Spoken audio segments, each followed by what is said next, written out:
Bom dia! O Globo Rural de hoje está começando. No programa de hoje, iremos entender um pouco mais sobre o processo de fixação do carbono nas plantas clorofiladas, as plantas C3, C4 e CAN. A absorção do dióxido de carbono, ou fixação, é um processo que ocorre no ciclo de Calvin, na fase 3 da fotossíntese, gerando basicamente um carboidrato através de uma redução. Sobre esse princípio, a produtora rural Clair VSL nos mandou um e-mail com a seguinte dúvida. Ela gostaria de saber por que o milho deve ser plantada nas épocas mais quentes do ano, necessitando de uma maior radiação solar. Para responder a sua dúvida, o repórter Gustavo Salvetti foi atrás. Bom dia.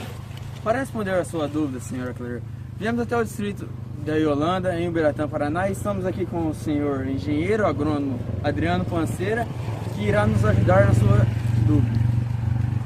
Senhor Adriano, o que a radiação solar influencia na produção do milho e qual característica fisiológica explica esse tal fator?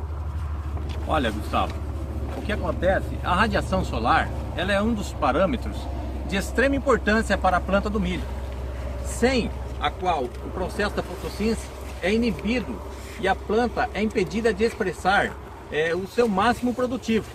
O milho, ele é uma planta C4 altamente eficiente na utilização da luz. Nas plantas C4, a fase 3 da fotossíntese, que é a formação da triose, o carbono, o oxigênio e o hidrogênio, acontece somente na bainha clorofilada.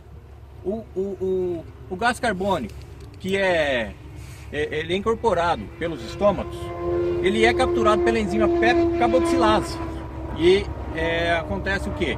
É transformada em CO2 líquido, o malato e aspartato, que é transportado até a bainha clorofilada.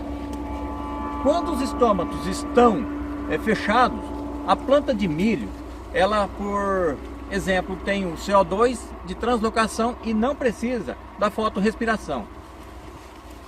É isso aí.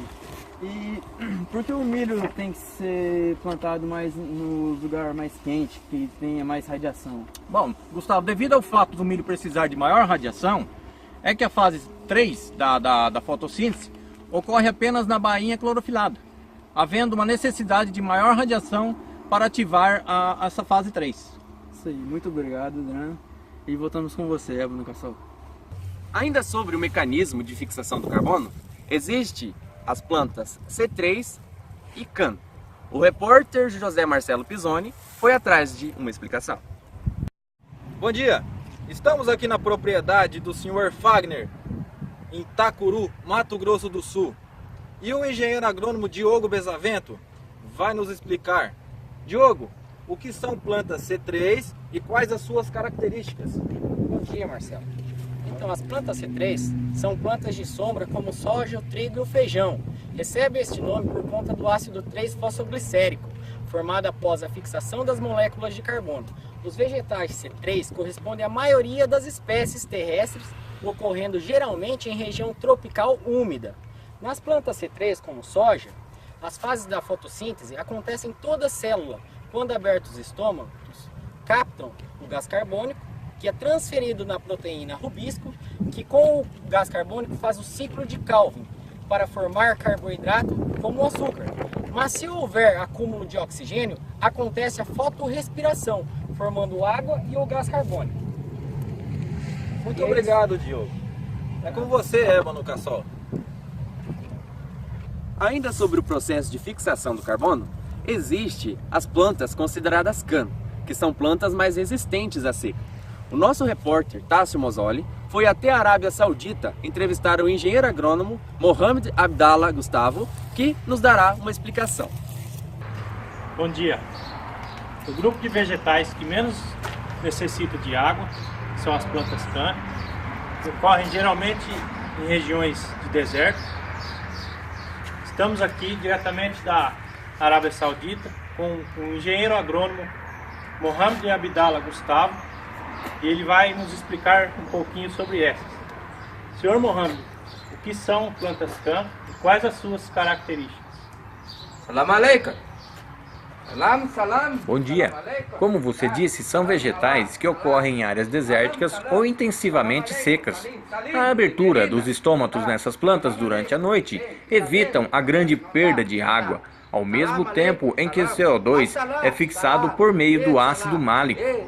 Durante o dia, os estômatos se fecham, onde não há grande perda de água pela transpiração, e o CO2 fixado é então utilizado na realização da fotossíntese sob elevadas intensidades de radiação solar.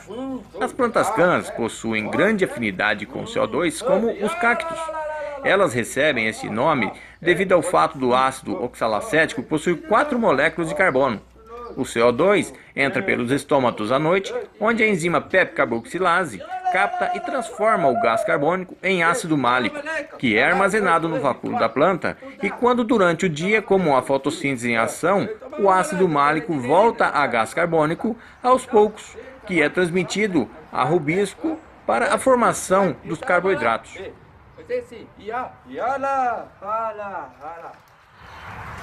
Senhor Mohamed, nós agradecemos a sua contribuição. Diga sim.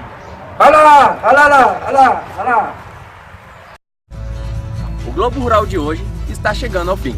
Obrigado por sua audiência, espero que tenha sanado todas as suas dúvidas e até o próximo programa.